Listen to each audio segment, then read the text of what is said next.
sábado para todos, queridos hermanos. Esta es una iglesia que siempre suma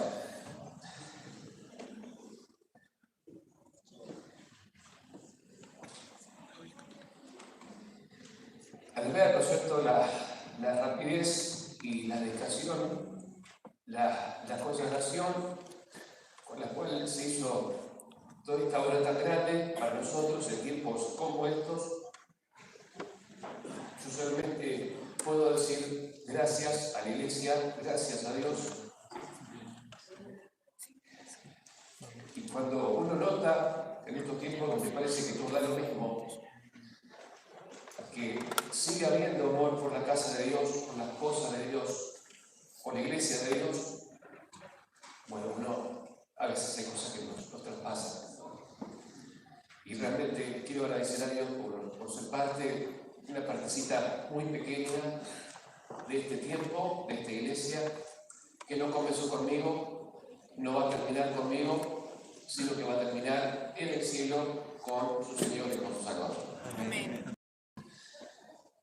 En esta mañana pensaba justamente que estas situaciones que nosotros vivimos con tanta alegría, con tanta felicidad en esta mañana, son muy raras en un tiempo cuando el debilitamiento de la práctica de congregar se ha provocado en muchos lugares, especialmente en Europa, en el norte de Europa, y hay iglesias cristianas muy lindas, más grandes que estas, incluso que actualmente se están cerrando y que se están vendiendo y que se están convirtiendo en restaurantes, en bares, en confiterías. Lugares de culto que se convierten en gimnasios, en supermercados, en tiendas. Hay un video que me gustaría mostrar sin audio, un minuto nomás, para que ustedes vean este fenómeno que está aconteciendo en algunos lugares del mundo y que algunos piensan que en algún momento llegará a Sudamérica. Vamos a ver un video para que ustedes vean de qué estoy hablando, este fenómeno que aparece hoy en el mundo y que ven que templos hermosos que un día fueron construidos con devoción y con dedicación, hoy se convierten, fíjense, en lugares de paseo, de encuentro meramente social. ¿Sí? Este fue un templo, bueno, que está en Utrecht, en Holanda, y fíjense, la cerveza va y viene, la gente reunida allí, ahí, bueno, el piano de tubo que un día fue, la vista de arriba, ¿no? Bueno, etc. Parece como que en algunos lugares los templos sobran, los templos están de más, ¿no? Incluso algunos hoy, en algunos lugares del mundo, gustan de hacer el culto en los bares, ¿no? Es un misterio del tiempo actual.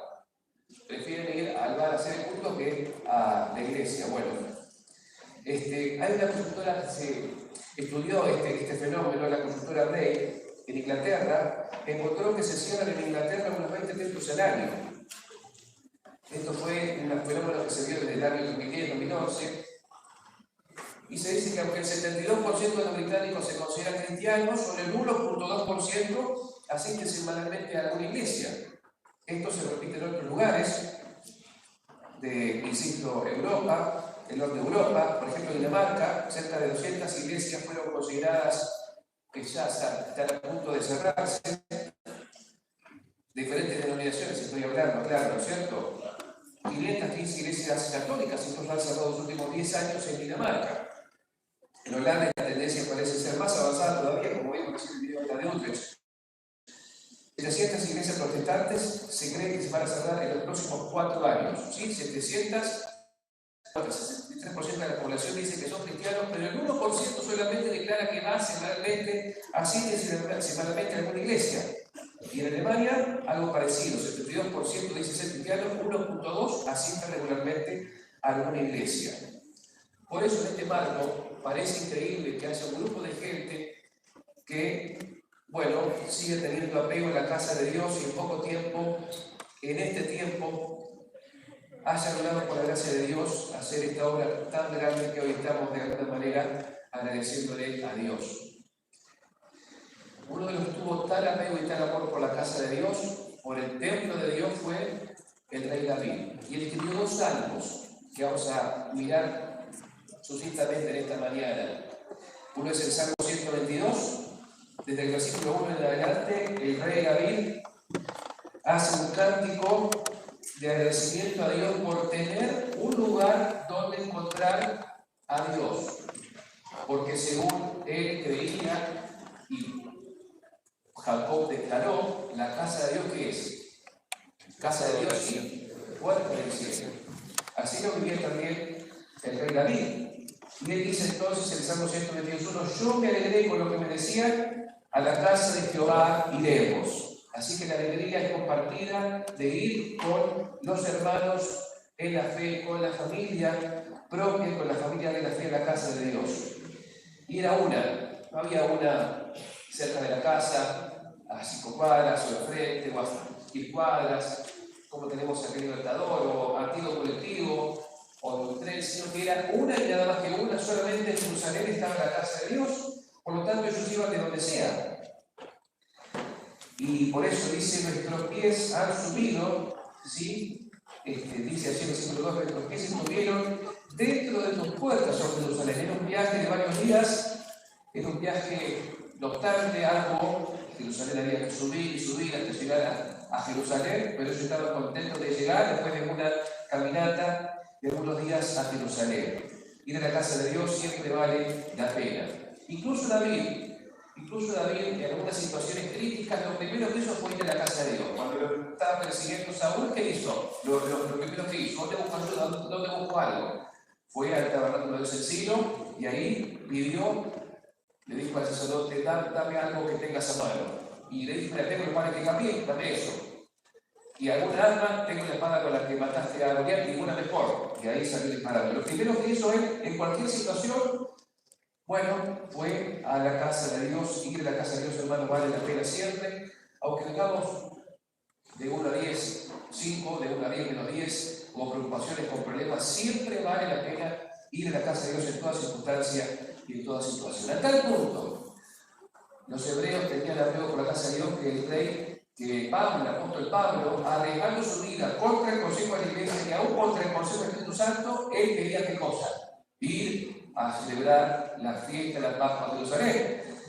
Si buscamos o vemos en Hechos 21, 13 a 15, van a ver ustedes que Pablo, este pasaje encuentra cuánto sudo podía ser Pablo cuando quería, pero también, independientemente de eso, de qué manera Pablo amaba y quería estar en la casa de Dios. Pablo dijo, dice este pasaje, llorando y afligiéndose. ¿Por qué hacen ustedes llorando y afligiendo en el corazón? Porque yo no solo estoy presto a ser atado, mas aún a morir en Jerusalén por el nombre de nuestro Señor Jesucristo. Y como no le pudimos persuadir, desistimos diciendo, hágase la voluntad del Señor. Después de estos días apercibidos subimos a Jerusalén. Y así, bueno, él estuvo y lamentablemente allí fue preso y de ahí empezó su periplo hasta finalmente ir ante el César y ser martirizado. 2 años, 3 años después. El hecho de ir a la casa de Dios, de concurrir, era una y solo una, pero iban y tenían la costumbre de ir las 12 tribus, pero cuando se dividió el reino, 10 por un lado, 2 por otro, el rey Jeroboam tuvo una mala idea que fue la desgracia del reino del norte, y es decirle, no, ya ahora tenemos otro altar, vengamos a este otro altar, dejen de ir allá, dejen de ir a Jerusalén. Él no quería que se terminara pasando al reino del sur, lógicamente. Fíjense lo que dijo el rey Jeroboam, ¿no? Primera de Reyes 12:28. Y ahí empezó la desgracia del reino del norte, cuando dejaron de ir al templo, cuando dejaron de ir a Jerusalén. El rey Jeroboam le dijo, habiendo tenido consejo, y su rey comenzó a Dios, le dijo al pueblo, bastante habéis subido a Jerusalén, y aquí tu Dios, soy Israel, los cuales te hicieron subir de la tierra de Egipto. Ya fuiste bastante, la iglesia. Fuiste 50 años, fuiste 40 años, fuiste toda tu vida, todos los sábados de toda la vida. ¿No es bastante? Nunca es bastante. Nunca es suficiente, y cuando pensó Jeroboam y el pueblo se creyó que había sido bastante habían ido, ahí empezó el colapso y de esa tribu no queda más memoria. Es hermoso poder venir juntos a la casa de Dios. Volviendo al Salmo 122, vemos allí que se habla de Jerusalén, ¿sí? Versículo 3. Y esto no es una exaltación a el hecho de que las piedras estuvieran bien unidas o bien calzadas una con otra, sino el hecho de que el pueblo se unía al congregarse juntos, todos juntos, un día, un rato por semana. Así como en las familias horarios, unos salen, otros entran, casi nunca podemos comer juntos o no. Pasa, ¿no es cierto? Pero una vez a la semana, o el viernes de noche o el sábado noche, nos juntamos, qué lindo juntarse, por lo menos una vez, 2 veces a la semana juntos, todos juntos, grandes, chicos, medianos. Bueno, también nos hace bien hacer el culto todos juntos como hermanos en la casa de Dios. Y venir aquí, tal como lo dijo David en el siguiente versículo, en el versículo allí,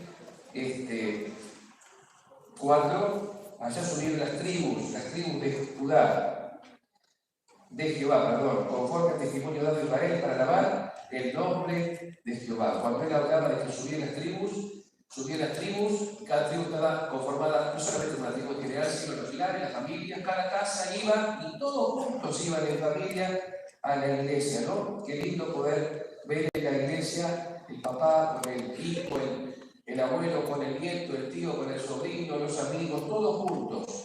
Todas las familias juntas tienen lugar en la casa de Dios. Como si fuera poco, David también estuvo mucho tiempo apartado del templo por razones de la persecución que sufrió a manos de Saúl. Y entonces compuso algunos de sus más hermosos salmos sobre el templo. En ese momento, cuando estaba nostálgico del templo y estaba lejos del templo y no podía ir porque si iba, bueno, iba a ir como le fue después a Pablo, ¿no es cierto? Iban a atrapar, lo iban a eliminar. Dice, por ejemplo, el Salmo capítulo 84, el Salmo 84, versículo 1, cuán amables son tus moradas. Un lugar que amaba, ¿no es cierto? Amaba estar, amaba ir. Dice el versículo 2, anhela mi alma y onda ardientemente deseo los atrios de Jehová. Mi corazón y mi carne cantan a Dios vivo. Aún el gorrión haya casa y las golondrinas nido para así donde ponga sus polluelos cerca de disfrutar de su Jehová de los ejércitos. Sí, para David era el mejor lugar de todos, el mejor lugar del mundo. Él anhelaba los atrios, decía, miren, hasta los pajaritos tienen lugar en el templo. ¿Cómo no va a tener lugar cualquier persona que quiera venir? ¿Sí? Nosotros, nuestros amigos, si hasta las aves pueden encontrar un lugar donde morar en la casa de Dios. Así poéticamente David escribía la maravilla, el privilegio, el placer de poder buscar a Dios en su casa de oración. Por eso dice en el versículo 4, bienaventurados los que habitan en tu casa, perpetuamente te alabarán. Un día en el templo para David era mejor que 4 días afuera. Un día en tus atrios, que 1000 años. Mejor que 1000, ¿no? 1000 fuera de ellos. Y en cualquier servicio que él pudiera estar o participar se sentía feliz.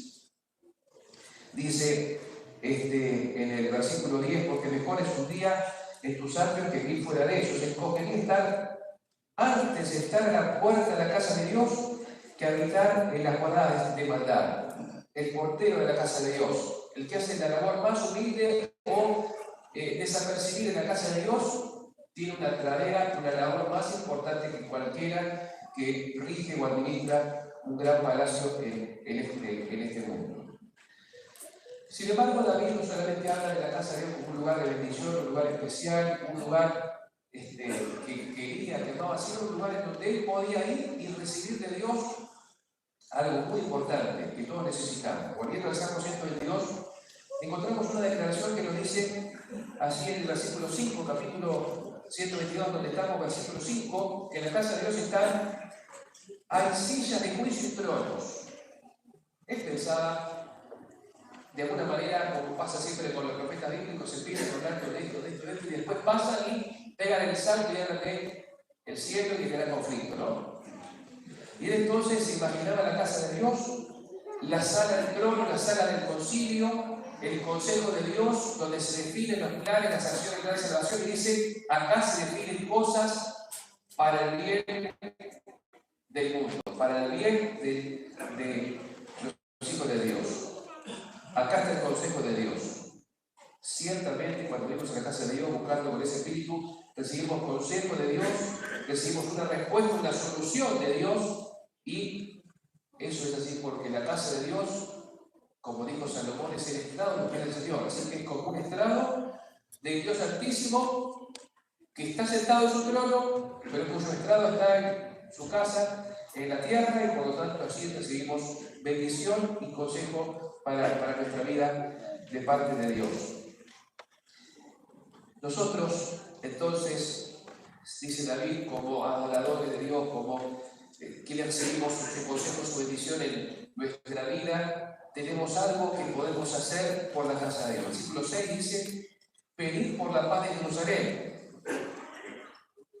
Sean prosperados los que te aman. Quiere decir entonces que podemos estar aquí en paz y bendición. Y en el versículo 8 agrega: por amor de mis hermanos y mis compañeros, diré yo, la paz sea contigo. Por amor a la casa de Jehová, nuestro Dios, buscaré tu bien. Buscar el bien de la casa de Dios, buscar que la casa de Dios y las cosas que se definen acá se puedan hacer, se hagan, que la iglesia siga adelante. Ese es el deseo y la motivación de los adoradores que tienen el espíritu que tuvo también de alguna manera el rey David. Contento y feliz por tener un lugar en donde buscar a Dios y en donde servir a Dios. Cuando miramos nuestra vida, algunos hemos vivido toda la vida acá, otros no. Qué privilegio poder tener la casa de Dios acá cerca de nuestra casa, ¿no? Los hebreos, como dije, tenían una y tenían que ir mucho rato, mucho camino para encontrarla.